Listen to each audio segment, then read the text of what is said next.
In my last video, despite all the drama and dumpster fire surrounding the Xen token, I mentioned how I won't be removing my liquidity pool from the Eth Xen pool, and today we're going to talk about why. What's up, everybody? How's it going? I just wanted to talk a little more about Xen. Now, not that Xen.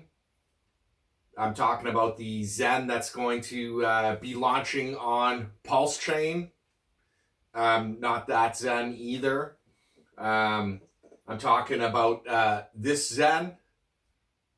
Oh, wait, there's 5 of them now. Okay, so perhaps it's not the greatest name ever and frequently used, but, you know, let's move on from that topic. So Xen is the free to mint token that has caused quite a controversy in the Hex community. Being free to mint for the next 8 years means this thing probably won't get very much price appreciation. In my first video about it, I had talked about how I figured the price was going down, and with the introduction of many bots into the system, my downward price target was hit early, so I'm not going to make another one, but I do feel like in January, when most of those early 100-day mints come out, the price will depreciate further. So this isn't something you want to buy, but I do mention that I minted and then I put my tokens into a liquidity pool versus ETH. Now, why would I do that? Well, the tokens are going down. So on the other side, I'm losing ETH. And again, guys, when I minted, I sold half my mint and I got all my gas fees back. So I'm pretty much neutral on this, except for whatever ETH I added into the liquidity pool. So in total, I've done about $50 of liquidity, which is both sides. So about $27 of ETH. So if I lose everything, I won't weep. The liquidity pool is where to be at the moment with Xen. And the reason for that is the liquidity pool is small. As more and more people enter it, the profits won't be there. But because this thing is being traded so highly, so fast and so furious, I'll show this little snapshot from a few days ago. And this is old news already. I haven't checked my LP for a while. But out of a $50-something liquidity pool, I did over $7 in transactions. And again, this was like 3 days ago. So I've easily made back 10%. And that was, you know, only 2 or 3 days in the liquidity pool when I took that snapshot. And the liquidity, the number of transactions are slowly dropping as the FOMO starts disappearing from this token. And honestly, I do believe over time, once a bull market hits or some other new shiny object comes and hits crypto, that, you know, I expect the liquidity to slowly dwindle away and, you know, the price to continue depreciating.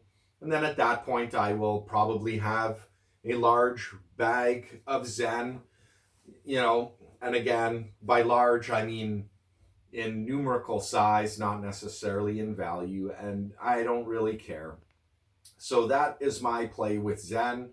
I'm going to do the same on the Ethw chain, which I am a fan of.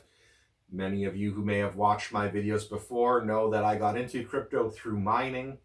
So I believe being able to mine from home with a GPU is a great way to onboard people into crypto. Xen is also a great way to onboard people into crypto. I don't care if you don't like it, but it's true. You know, I personally find it hard to get people involved into crypto.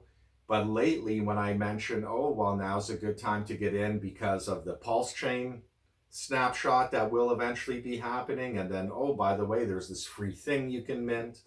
And including it in a bundle of reasons why now's a good time to get into crypto, the low prices, all this sort of thing.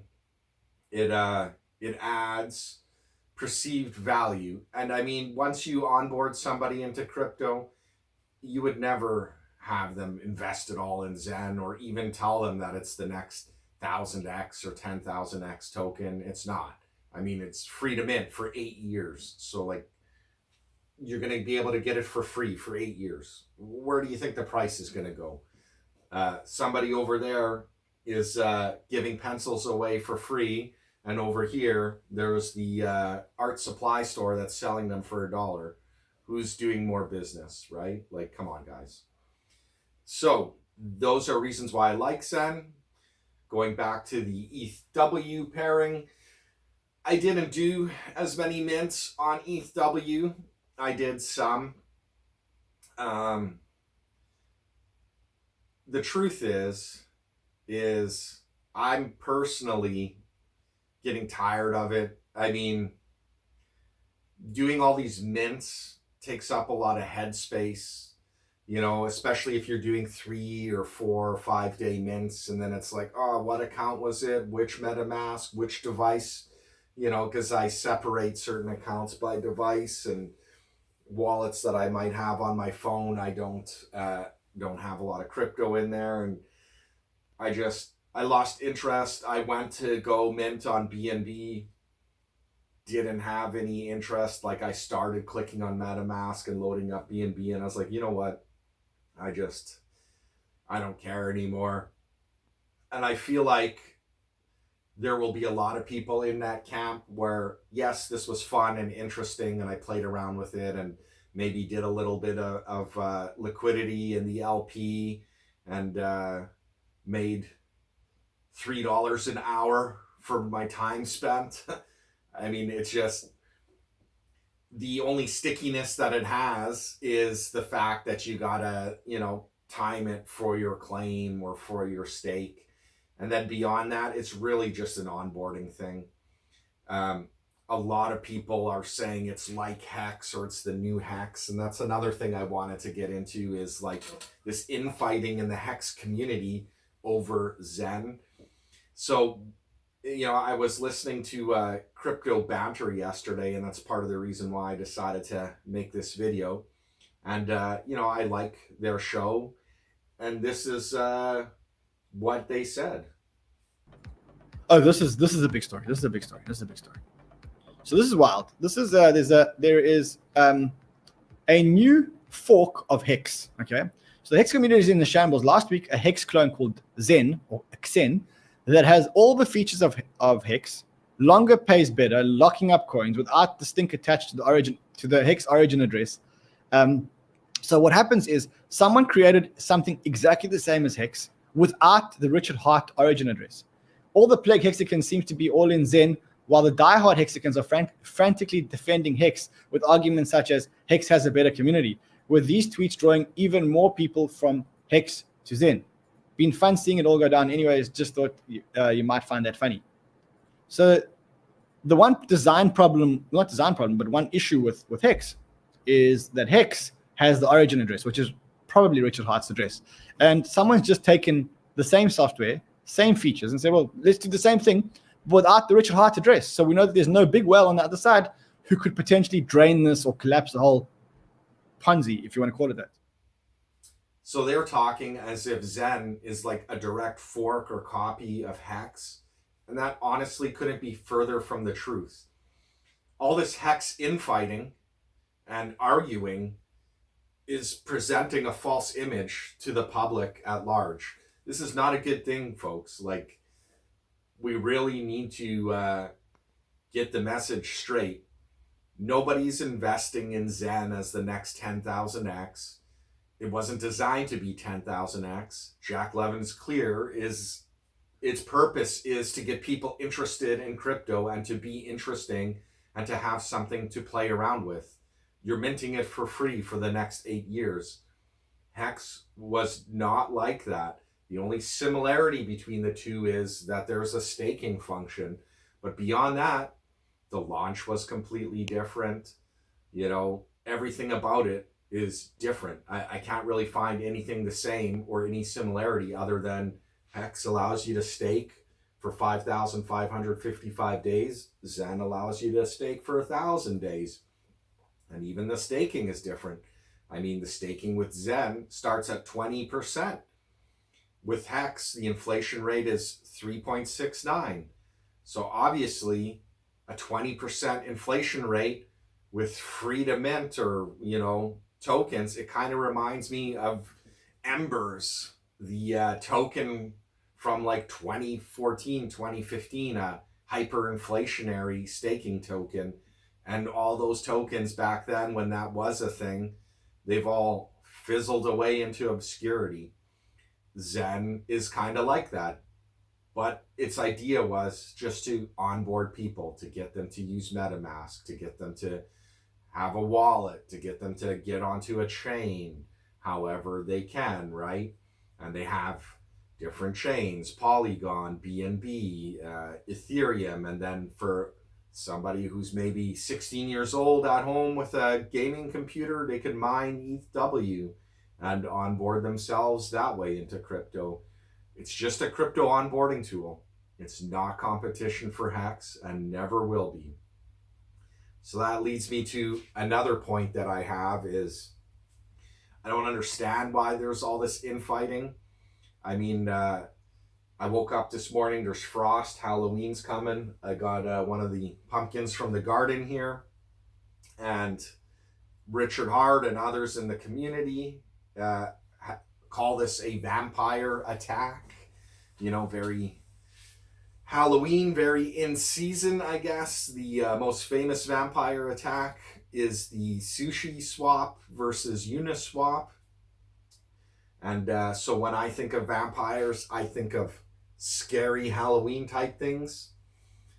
Now, I don't feel personally that this is any kind of vampire attack. Now, Richard, he has to stick up for Hex no matter what. So he's, got to say what he's got to say. He's got to be outrage marketing. He's got to affirm that his product is the best. So personally, the way I view this is more a Vampira attack. It's seductive and it pulls your attention away. Crypto's full of noise. And so there's a little bit of seduction here, like, come here, there's something free, come look into it. And you don't want to be the dude in the electric chair who's piling money in right now. Nobody's saying to buy this token. You free mint it. It wastes a bit of your time and mental energy. That's why I stopped minting it on other chains. I just don't care enough anymore. And I've stopped making new mints. There is a app that Jack Levin and his team are working on where you will be able to mint like a bot and just use this app and throw piles of Ethereum at it and make as much as you want. Again, to me, that's just more downward pressure on the price. And so I don't see an attack here. Does it maybe take your eye off the ball? Is it a distraction a little bit? Yeah, but so are things like sports and other forms of entertainment.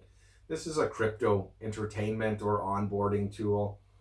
And I get disappointed to see some of the OG Hexicans freak out about it as much as they have or make a big deal about it. I mean, there's talk of like, oh, well, Hexicans who have Hex in the background and, and then talk about this token, should apologize or take down their Hex thing. And honestly, that just saddens me. So like I learned about crypto in 2012. I got into it in 2014.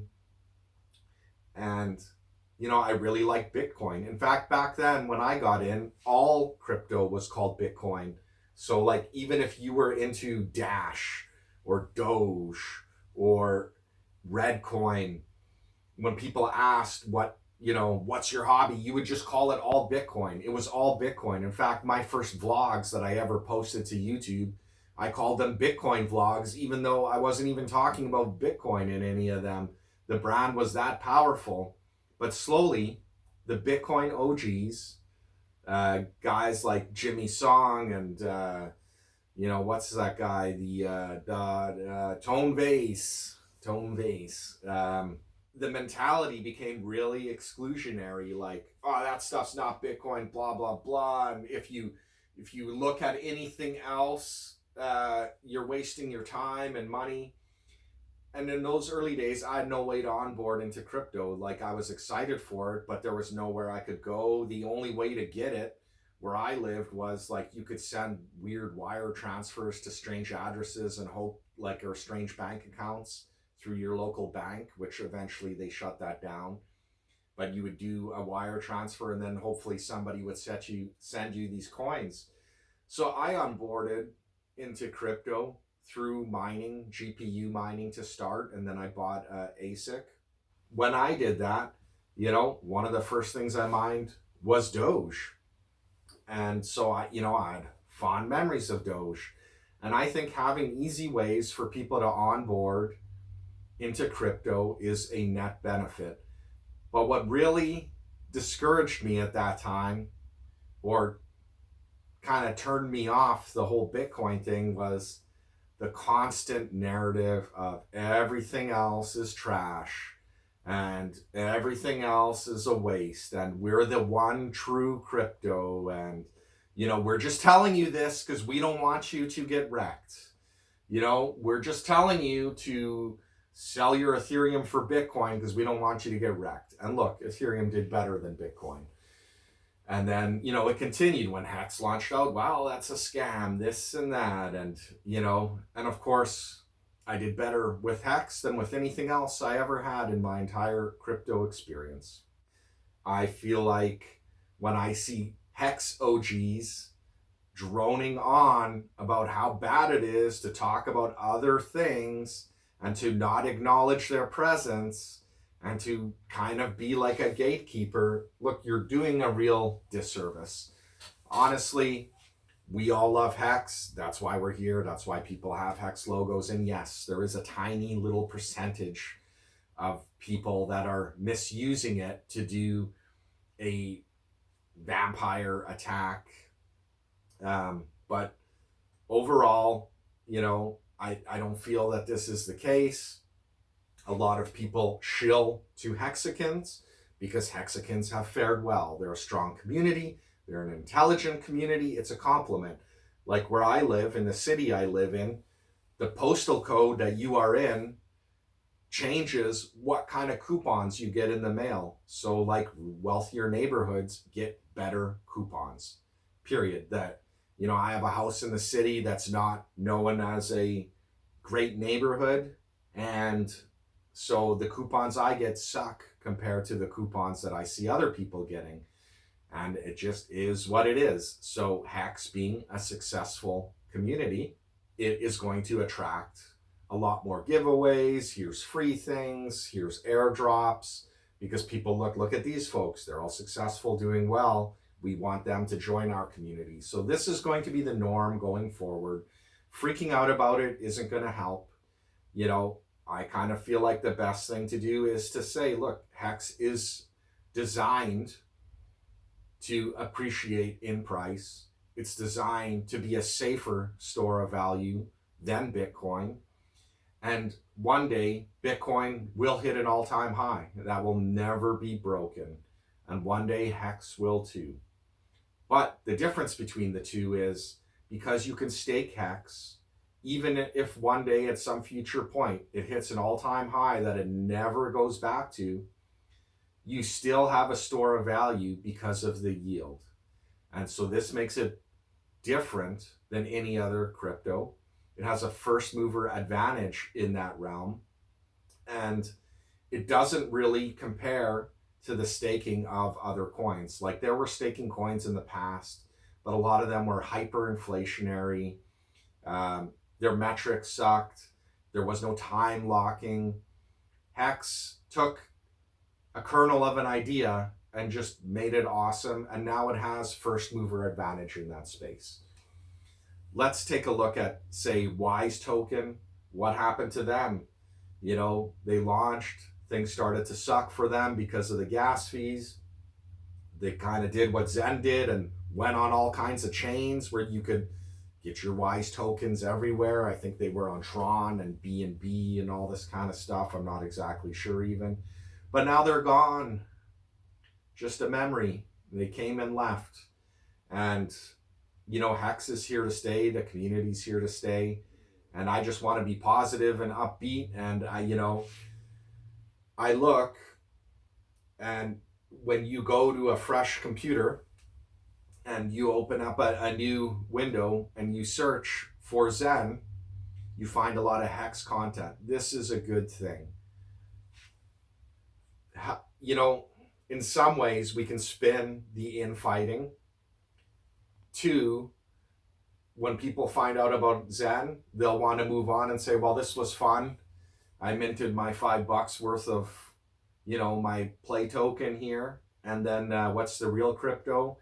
And Hexicans need to be there with the positive attitude, you know, the shining light on top of the hill saying, come here for your store of value needs.